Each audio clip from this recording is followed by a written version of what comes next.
My name is Jenna Palant, and I'm a style-crazed full-time creative living in sunny San Diego. In 2016, my husband and I purchased our forever home, and now, in between balancing my upholstery business, our 4 dogs, and just life in general, I'm going to renovate our home room by room, project by project myself, with some fun help from a few of my friends along the way. And I'm going to share it all with you right here on YouTube. So, are you ready to see a room bloom? The fabric actually arrived! That's right, color lovers, that back-ordered other half of my 70 sofa's main upholstery fabric, you know, the one I've been waiting on for 5 months now, has finally arrived.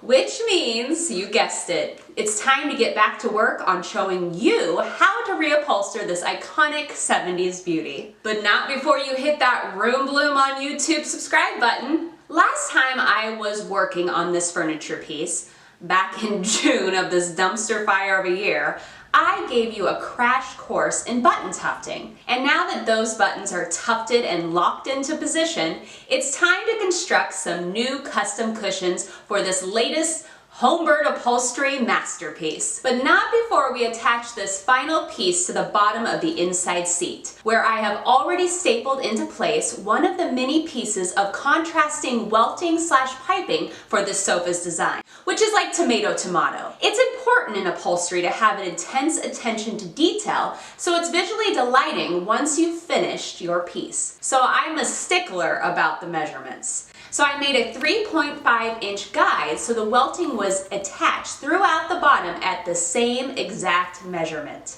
Next, using a 5 3/4 inch wide long piece of that back-ordered fabric at your desired length, and 2, a cardboard upholstery strip, I started tacking the fabric strip into place with my air compressor staple gun.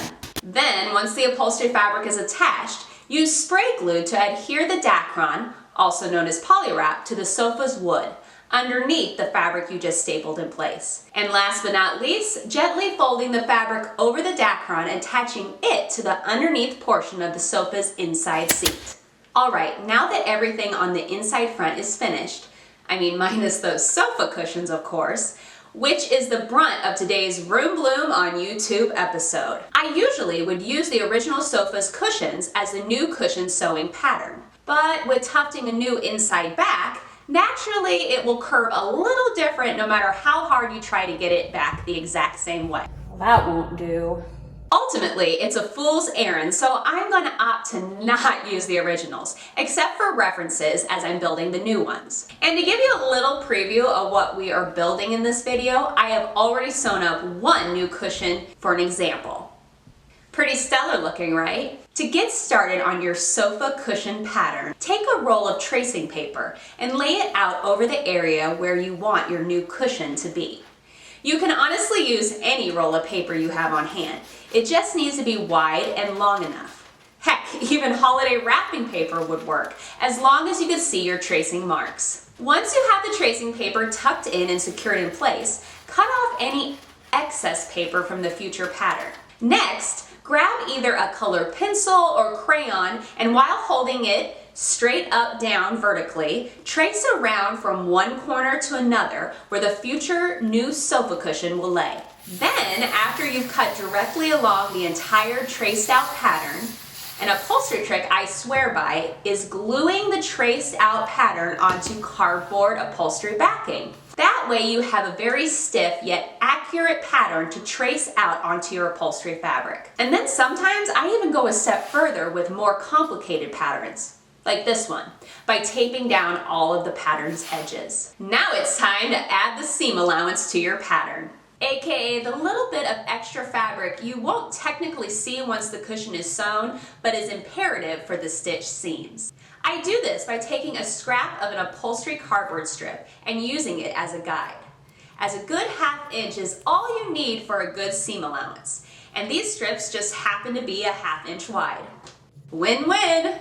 Then, right before I start cutting out the new pattern, I compare the new versus the old to get an idea on whether or not my newly traced out pattern is on the right track. And thankfully, it compares. When you're finally happy with the pattern, cut it out, making sure to make some pattern notch marks and get to tracing it out on your upholstery fabric. Making sure to pay close attention to which side of the pattern is the top and vice versa. Flipping it upside down for the bottom portion of the cushion. Why? Because if you don't, there is simply no way that the cushion will sew up correctly. Plus, it will be a hair ripping out nightmare to figure out what went wrong.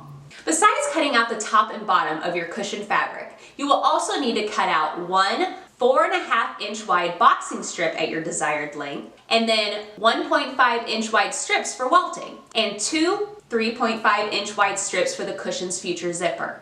All at lengths and widths you have predetermined via the old cushions. Now you're ready to start sewing. But this is where I personally choose to build the sofa cushion stuffing first. I mean, we've already got this nice pattern made, so let's use it while we're in a cutting groove. Laying the pattern onto the foam so the top of the pattern is facing towards the ceiling. Using this pattern with the seam allowance still attached will give the cushion stuffing compression, aka fullness. And sadly, this is a mistake I see many novice upholsterers and DIYers making consistently. And it personally drives me nuts, which is why I am sharing my wealth of upholstery knowledge here on Room Bloom. I honestly want y'all to upholster and upholster correctly. Okay, back to the cushion stuffing. Once the pattern is traced out onto the foam, I use my foam saw to cut out the cushion shape. Then using two pieces of Dacron cut bigger than the foam piece itself, I spray glue them onto the foam's top and bottom, and then start hand stapling the edges around the base of the cushion's foam, rolling the corners and stapling them as well into place so the cushion's corners are full as well. All right, who's ready to sew up this cushion? Yes, I know, color lover. It's uber intimidating, but we all have to start somewhere. And once you've mastered cushions, you are on the right track with your upholstery know-how. To get started on sewing, line up the pattern notch of the cushion's top with the pattern notches of both the top welting and cushion's boxing, and start sewing around, paying close attention to that 1/2-inch seam allowance, sewing it completely in one direction until you meet the portion of the back where the future zipper will go. Then go back to the same pattern notch and sew completely in the opposite direction. And then you basically do the same thing again and again, attaching the other piece of welting and cushion bottom to the same boxing as the cushion's top. Oh, goodness gracious, I hope that all makes sense to you all. Then once the top and bottom are all attached to the boxing, it's time to see about the cushion's zipper. First, threading the zipper pull onto the zipper itself. Easy peasy. Next, sewing the zipper to the two 3.5-inch wide fabric strips for the cushion zipper's boxing. I do each piece as 3.5 inches so I have a little wiggle room once the zipper is attached. And by wiggle room, I mean the boxing of the cushion and its seam allowance is 4.5 inches unsewn.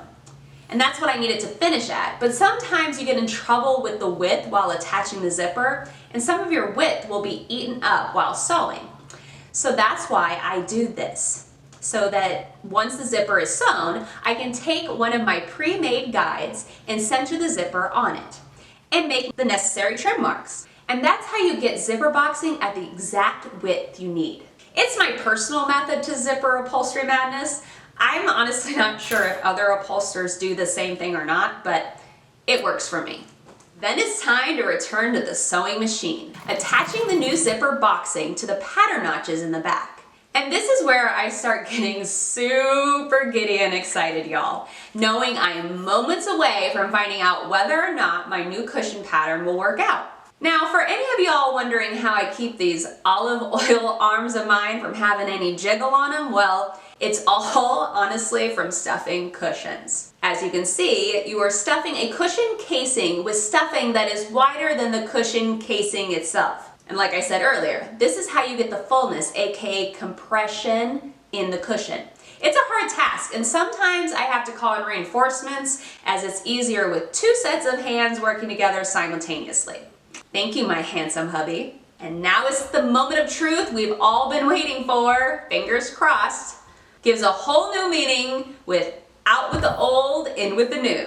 And dang, are these cushions comfy or what? Please join me back here next week as we wrap up this long-awaited 70s sofa upholstery project, where I'll be revealing why I picked out the colors that I did for the sofa's Poppin' Welton.